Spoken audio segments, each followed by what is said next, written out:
Good morning everyone. आज हम लोग दूसरे वीडियो लेकर के आए हैं क्लास 8 जेक के लिए। क्लास 8 जेक के लिए जो आने वाला है परीक्षा है उसके लिए इंपॉर्टेंट क्वेश्चन। पहला चैप्टर हम लोग पहले ही बना चुके हैं। आज हम लोग चैप्टर 2 का वीडियो लेकर के आए हैं। चैप्टर 2 है आपका क्या, वर्ग और वर्गमूल। ध्यान देंगे, वर्ग और वर्गमूल एकदम इंपॉर्टेंट क्वेश्चन ये चैप्टर से हम लोग पढ़ने जा रहे हैं। ये सारे क्वेश्चन का आप लोग नोट्स बना लीजिएगा अपने कॉपी में और इसी को बार बार रिवीजन कीजिएगा। 100% आपका प्रश्न यही सब मतलब भिड़ेगा, 100% भिड़ेगा। ठीक है, तो पहला क्वेश्चन देखिए यहाँ पे स्क्रीन पे क्या है। 42 का वर्ग होगा, माने वर्ग निकालना है। किसका वर्ग निकालना है? 42। 42 का वर्ग क्या है? तो यहां देखें, वर्ग निकालने का हम लोग सिंपल क्या जानते हैं तरीका। जैसे मान लेते हैं वर्ग बोला है, वर्ग का मतलब होता है जो संख्या का वर्ग बोला है ना उसको उसी से गुना कर दो, मतलब मल्टीप्लाई करो। जैसे यहाँ पे 42 का बोला है तो 42 को जो है गुना कर देंगे किससे? 42 से ही। तो इसको अगर गुना करेंगे तो कितना आएगा? 42 को गुना करेंगे 42 से। 2 दूना 4, 4 दूना 8, 2 दूना 4, 4 दूना 8, 4 दूना 8, 4 चौक 16, 4 8 8 16 6 1 7 1, कितना आ गया? 1764।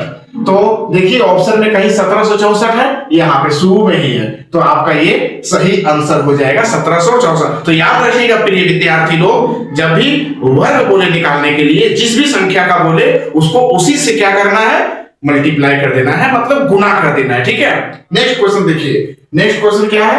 5.5 का वर्ग क्या होगा? यहाँ पॉइंट में क्वेश्चन वही है वर्ग, लेकिन पॉइंट दे दिया हुआ है। और हम क्या जानते हैं, वर्ग निकालने के लिए जिसका वर्ग बोलता है उसको उसी से गुना कर देते हैं। तो यहाँ 5.5 का बोला है ना, इसको इसी से गुना कर दो। पहले हल लिखते हैं। यहाँ देखिए 5.5 को गुना कर दो 5.5 से। तो अगर गुना करेंगे तो 55 को है, तो यहाँ गुना करने के बाद देखिए क्या आता है। पहले पॉइंट भूल जाइए, वैसे मल्टीप्लाई कीजिए। 5 में से 25 के 5 बाकी 2, 5 में 25 2 27, 5 7 2 यानी कि 5 7 5 12 2 1 7 1 यानी कि 30 25 आ गया।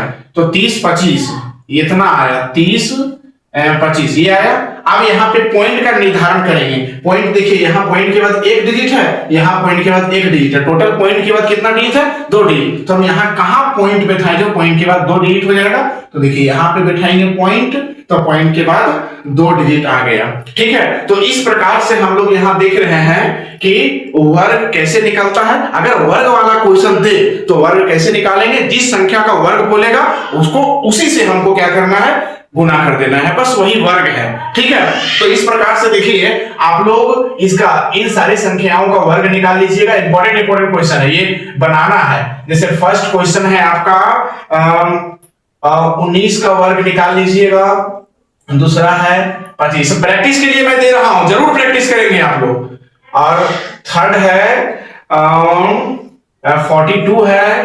ठीक है, फोर्थ है 45 है, फिर 49। और भी देखिए पॉइंट वाला एक ले लीजिए 5.6। बस इन सारा क्वेश्चन को आप लोग अच्छे से प्रैक्टिस कर लीजिएगा, सारा क्वेश्चन हो जाएगा। ठीक, थर्ड क्वेश्चन है 14 का स्क्वायर में 14 का स्क्वायर और 15 का स्क्वायर के बीच कितनी प्राकृत संख्याएं हैं? है ना, प्राकृत संख्या। प्राकृत संख्या मतलब काउंटिंग नंबर, माने कितनी नंबर है, एकदम कंटिन्यू नंबर, प्राकृत संख्या। ठीक है, तो 14 का स्क्वायर बोला 15 का स्क्वायर के बीच में कितनी प्राकृत संख्या है? इसका सिंपल एक फॉर्मूला होता है, आप लोग उतना झमेला नहीं करना। सिंपल इस टाइप का क्वेश्चन जब भी आएगा ना, विद्यार्थी जैसे आएगा ये क्वेश्चन, बस ये फॉर्मूला याद रखिएगा, है ना। नंबर ऑफ माने संख्या बराबर क्या होता है? 2n। बस ये फॉर्मूला याद रखिएगा, 2n। n क्या है? शुरू वाला संख्या। n मतलब शुरू वाला संख्या। तो यहां देखिए, यहां 2 और गुने n का मतलब शुरू वाला संख्या। शुरू वाला कितना है? 14 है। तो n के जगह हम यहां लिखेंगे 14। तो कितना हो गया? 14 दूना 28। कितना आ गया? 28। तो 28 में ऑप्शन में है, तो फर्स्ट ऑप्शन में ही 28 वो है, 28 है। ठीक है, तो इस तरह से आपका ये फर्स्ट क्वेश्चन। तो याद रखेंगे माने कंटिन्यू का स्क्वायर के बीच में अगर बोलेगा, जैसे 14 और 15 कंटिन्यू संख्या है ना, ये दोनों के स्क्वायर का अगर बोला जाए तो इसका फॉर्मूला 2n, जहां n क्या है, पहला नंबर, ठीक है, मैंने पहला नंबर को 2 से मल्टीप्लाई कर देना, मैंने गुना कर देना, वही आंसर आपका होगा।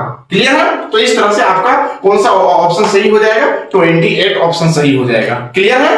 अब नेक्स्ट क्वेश्चन फोर्थ वाला देखिए, फोर्थ वाला क्या बोल रहा है, फोर्थ वाला वर्गमूल से रिलेटेड क्वेश्चन है, वर्गमूल से रिलेटेड। क्लियर? तो ये वाला पहले थोड़ा आप लोग को 1 से लेकर के 10 तक वर्ग याद रखना पड़ेगा। वर्ग जैसे 1 का स्क्वायर होता है 1, 2 का स्क्वायर 4, 3 का स्क्वायर कितना 9, 4 का स्क्वायर 16, 5 का स्क्वायर 25, 6 का स्क्वायर 36, 7 का स्क्वायर 49, 8 का स्क्वायर 64, 9 का स्क्वायर 81 और 10 का स्क्वायर 100। ये है ना। अब देखिए इसको ऐसे बनाएंगे, वर्गमूल जब भी बोलेगा वर्गमूल, मैं वर्गमूल बनाने की विधि बता रहा हूं, भाग विधि। क्लियर है ना? तो यहां देखिए जैसे 121 है, इधर से हम लोग जोड़ा लगाएंगे। देखिए इधर से जोड़ा लगाए, पेयर बनाए मतलब जोड़ा लगाए, इधर जितना बच गया उस पर लगा दिए, और इस तरह से हमको बनाना है। पहला ये जोड़ा वाला, ये पेयर वाला काम करेंगे। पहला 1 है ना, 1 किसके वर्ग में आता है, वर्ग से करना है। जैसे भागा देते हैं नंबर से ना, इसमें भागा देना है वर्ग से। ठीक है, तो यहाँ वर्ग किसके स्क्वायर में आता है, तो यहाँ देखिए 1 का स्क्वायर में ही वर्ग 1 आता है। ठीक, तो 1 लिखेंगे, 1 यहां भी लिखेंगे, यहां भी लिखेंगे और यहां भी लिखेंगे। 1 का स्क्वायर में कितना आया 1, यहां लिखेंगे। ठीक है, अब इसको जोड़ो, 1 और 1 कितना होता है 2 होता है। 2 थोड़ा सा इधर घसका करके लिखिएगा। ठीक है, 2 लिख लिए। अब ये 1 और 1 कट गया ना, अब यहां उतारेंगे कौन वाला, जो दोनों रहेगा दोनों पर कौन है 21 पर, वही वाला यहां उतार दिए, उतर गया। अब उतरने के बाद देखिए अब यहां लास्ट में, अब यहां नहीं है, यहां बचा हुआ नहीं, सारा उतर गया। जब सारा का सारा उतर जाएगा ना, तो लास्ट में देखेंगे, लास्ट में कितना 1 है ना, तो 1 देखेंगे किसका स्क्वायर में है। एक 1 में है और किसमें है, एक 9 में है, बस और तो किसी में नहीं है। तो ये वाला जो कटेगा ना, ये 1 से ही कटेगा या फिर 9 से ही कटेगा। तो पहले 1 से ही देख लेते हैं।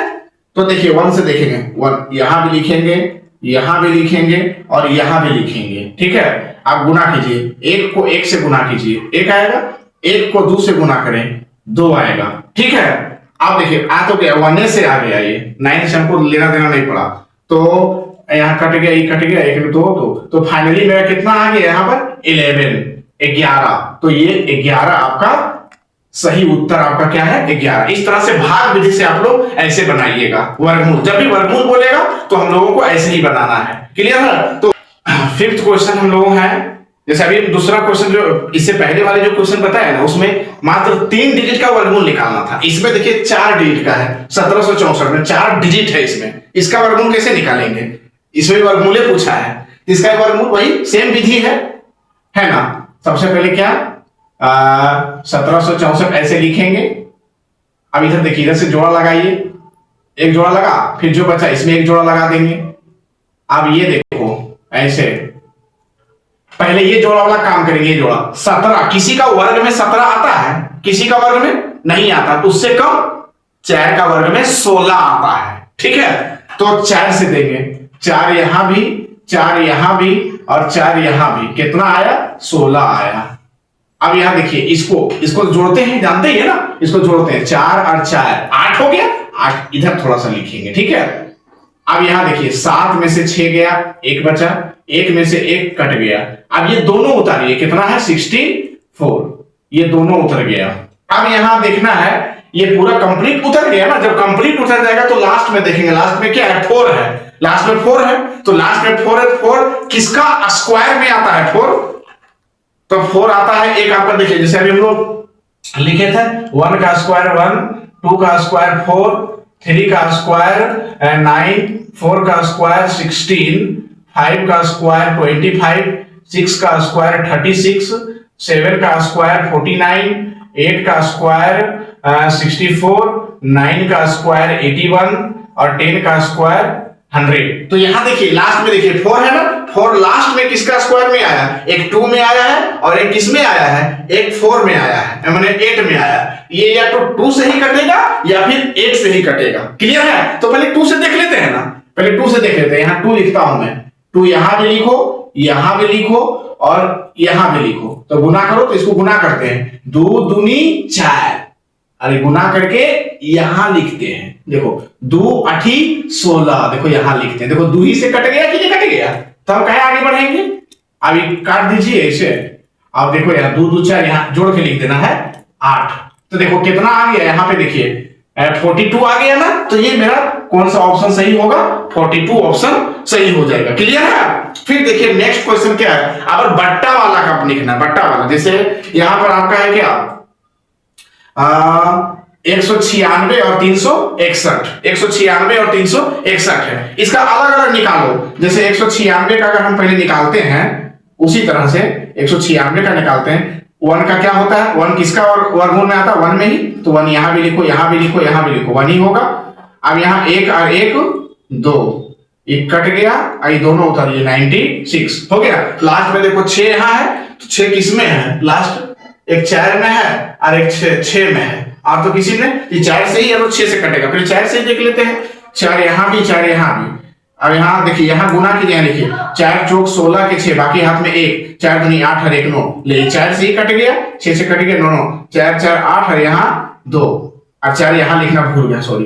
तो ये यहां मैंने इसका ऊपर वाला कितना आ गया 14। तो यहां ऊपर वाला यहां लिख दीजिए पहले 14, इसका 14 आया ना, 14 लिख दिए।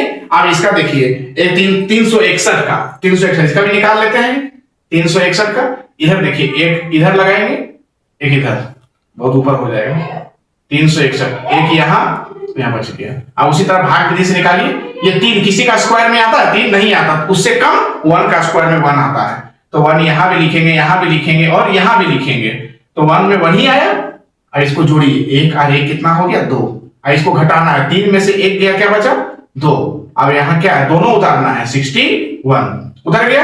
अब देखना है, अब इसको किससे गुना करें, यहां ये लास्ट में उतर गया। लास्ट में देखो 1 है, 1 किस में, 1 में है और 1 किस में है, 9 में है। या तो 1 से कटेगा या फिर 9 से ही कटेगा। पहले 1 से देख लेते हैं। तो 1 यहां भी लिखेंगे, यहां भी 1 एकम 1, 1 दूनी 2, माने 1 से नहीं कटा, तो 1 से नहीं काटना है हमको। जब 1 से नहीं कटा तो सिंपल एकदम कंफर्म हो गया क्या, ये 9 से कट ही जाएगा। ठीक है, तो 9 लिखिए, 9 यहां भी लिखेंगे, यहां भी लिखेंगे और यहां भी लिखेंगे। तो इस तरह से 9 9 81 के, एक बाकी हाथ में 8, 9 दूनी 18, 8 26, देखिए 9 से कट गया, पूरा पूरी कट गया।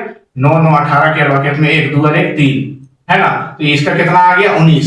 तो याद रखेंगे इसका 361 का कितना आ गया मेरा 19। तो इस तरह से क्या आ गया 14/19, ये फाइनल आंसर। इसमें देखिए 14/19 कहां है, फर्स्ट में 14/19 है। तो ये आपका पहला उत्तर हो जाएगा 14/19, ये सही उत्तर है। ठीक है, नेक्स्ट 7th क्वेश्चन है आपका।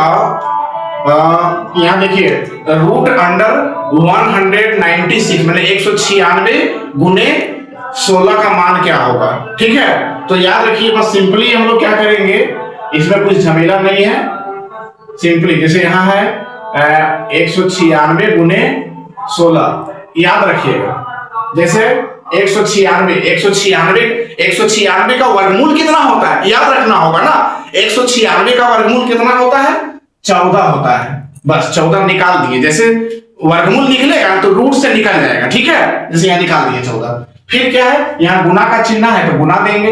फिर क्या है 16 का वर्गमूल कितना होता है 4 होता है। इसको भी रूट से निकाल देंगे हम लोग। 4 रूट से निकल गया, माने वर्गमूल अगर निकलेगा तो रूट से वो पूरी तरह से निकल जाएगा। ठीक है, यहां ध्यान देंगे। अब इसको दोनों को गुना करते हैं, कितना हो 14 चौक 56 है ना। कितना आ गया 14 56, तो 56 है कहीं आंसर। हाँ देखिए ऑप्शन में आपका फर्स्ट ऑप्शन ही है 56, ये सही होगा। ठीक है, तो इस प्रकार जहां भी क्वेश्चन रहेगा इस तरह से आप बना दीजिएगा। नहीं तो फिर जैसे वर्गमूल निकालने बोले उसका किनारे में वर्गमूल निकाल लीजिए, इसका भी दोनों का वर्गमूल निकाल के दोनों को आपस में गुना कर दीजिए, आंसर आ जाएगा। फिर नेक्स्ट क्वेश्चन देखिए और क्या है, माने होल फ्रैक्शन में पूर्णांक में है। ठीक है, रूट के अंदर है। तो याद रखना जब भी पूर्णांक में प्रश्न रहता है ना, पूर्णांक में जब भी प्रश्न रहता है तो पहले पूर्णांक तोड़ते हैं हम लोग। और पूर्णांक कैसे तोड़ते हैं तो थोड़ा देखिए यहां ध्यान से। जैसे यहां पे है आपका रूट अंडर 5 पूर्णांक 4/9। पहले पूर्णांक तोड़िए रूट में ही। देखो पूर्णांक तोड़ने के लिए इसको इससे गुना करते हैं तो 9 पचे 45 और इसको जोड़ देते हैं 45 और 4 49 और नीचे जैसे हैं वैसे रहने देते हैं, यहां जोड़ते हैं, ठीक है, और यहां गुना करते हैं तो जैसे है यहां 49/9 हो गया। क्लियर है? अब यहां देखिए वर्गमूल निकालना है रूट के अंदर से, तो 49 का वर्गमूल कितना होता है? 49 का वर्गमूल याद है हम लोग को 7 होता है, तो बस 7 निकाल देंगे, जैसे वो वर्गमूल निकलेगा रूट से वो निकल जाएगा। ठीक है, अब यहां देखिए जैसे 9 है, 9 का वर्गमूल कितना होता है? 3 होता है, 3 निकल जाएगा, है ना। इस तरह से ये मतलब रूट से निकल गया, तो फाइनली क्या आ गया मेरा? 7/3 आ गया। तो 7/3 मेरा ऑप्शन में है, हाँ सेकेंड ऑप्शन 7/3 है, तो ये सेकेंड ऑप्शन सही हो जाएगा आपका। ठीक है, ये जितना भी हम सॉल्यूशन में लिख रहे हैं आप लोग नोट्स में अपना सॉल्यूशन भी जरूर लिखोगे, ठीक है, तब जाकर के आगे आपको समझ में आएगा। और यही सब इंपॉर्टेंट क्वेश्चन है बाबू, यही सब आएगा 100%, लिख लीजिए। ठीक है, चलिए 9th क्वेश्चन है आपका और ये इंपॉर्टेंट क्वेश्चन है। ठीक है, क्वेश्चन क्या बोल रहा है? यदि समकोण त्रिभुज ABC में एक त्रिभुज है, वो भी कैसा? समकोण। समकोण का मतलब जिसमें एक कोण 90 डिग्री होता है। ठीक है, समकोण में B है 90 डिग्री, AB है 6 सेंटीमीटर और BC है 8 सेंटीमीटर। ठीक है, तो AC का मान निकालना है। क्या निकालना है? AC निकालना है। ठीक है, तो देखिए सबसे पहले हम क्वेश्चन के अनुसार चलते हैं। क्वेश्चन बोला है एक त्रिभुज ड्रॉ करो ABC, ड्रॉ करते हैं देखिए, और अभी समकोण बोला, देखिए समकोण इस तरह का होता है, समकोण त्रिभुज इस तरह का होता है, और इसका नाम B बोला है 90 डिग्री, यहाँ B 90 डिग्री की जगह में B दे दिए। ठीक है, बाकी यहां हो जाएगा A और C, ये हो गया। अब देखिए यहां क्या दिया हुआ है? AB दिया हुआ है 6, मतलब AB ये वाला भुजा दिया हुआ है 6 सेंटीमीटर, और क्या बोल रहा है? BC दिया हुआ 8 सेंटीमीटर, ये दिया हुआ है 8 सेंटीमीटर। क्लियर है? तो हम लोग AC फाइंड करना है, AC ये वाला AC निकालना है। तो AC निकालने कैसे निकालेंगे? पाइथागोरस प्रमेय होता है, और पाइथागोरस प्रमेय जो है ना वो सिर्फ और सिर्फ समकोण त्रिभुज में लागू होता है, इसलिए पाइथागोरस से निकालेंगे। देखिए पाइथागोरस प्रमेय क्या कहता है, थोड़ा ध्यान देंगे। पाइथागोरस प्रमेय कहता है कर्ण 90 डिग्री का सामने वाला जो भुजा होता है उसको बोलते हैं कर्ण बोलते हैं। ठीक है, तो कर्ण का स्क्वायर करो, मतलब AC का स्क्वायर करो, वो बराबर होगा बाकी दो भुजाओं का स्क्वायर का जोड़, तो बच गया ये, तो AB का स्क्वायर और जोड़ दीजिए BC का स्क्वायर, BC का स्क्वायर। ठीक है, बस। अब यहाँ AC तो कुछ दिया नहीं है, ऐसे ही लिख देते हैं। AB मेरा क्या दिया हुआ है? 6, तो AB की जगह में 6 लिख करके स्क्वायर प्लस BC कितना दिया हुआ है? 8 लिख करके स्क्वायर। अब यहाँ देखिए AC स्क्वायर बराबर 6 का स्क्वायर करेंगे कितना आता है? 36, 8 का स्क्वायर करेंगे कितना आता है? 64। अब यहाँ AC का स्क्वायर बराबर 36 और 64 कितना हो? तो इसमें हम लोग वर्गमूल निकाल दिए 10 सेंटीमीटर। ठीक है, और यही 10 सेंटीमीटर जो है देखते हैं ऑप्शन है कहीं 10 यहाँ, तो ये ऑप्शन आपका सही, फाइनली सही हो जाएगा। तो इस तरह से हम देख रहे हैं क्या पाइथागोरस थ्योरम लगाएं तो ये बन गया। क्लियर है? अब सेकंड क्वेश्चन क्या है, ये है ना, मतलब अभी तो हम लोग वर्गमूल पढ़े, यहाँ वर्गमूल निकालने के लिए बोल रहा है। वर्गमूल तो पढ़े, वर्गमूल निकाले, भाग विधि से निकाले, लेकिन ये वर्गमूल जो है पॉइंट वाला है, इसमें विद्यार्थी कंफ्यूजन हो जाता है। ठीक है, तो देखो हम लोग 10 क्वेश्चन बता रहे हैं स्टूडेंट्स, यही 10 क्वेश्चन। चैप्टर 2 तो काफी बड़ा चैप्टर है, लेकिन उतने बड़े चैप्टर में 10 क्वेश्चन निकाल करके रखे हैं, जो आपका इसी 2026 जो मार्च में होने वाला है आपका एग्जाम, उसमें 100% आएगा। आप नोट्स बना करके उसको पढ़िए, 100% विश्वास के साथ पढ़िए, है ना। तो मैं देखिए चलिए पॉइंट वाला अब वर्गमूल निकालते हैं, यही भागे विधि से निकालेंगे। ठीक है, देखिए कैसे निकलेगा, कितना इसका आंसर आता है, क्या प्रोसेस है इसका। देखिए क्या है 0.0081। ठीक है, रूल तो वही है,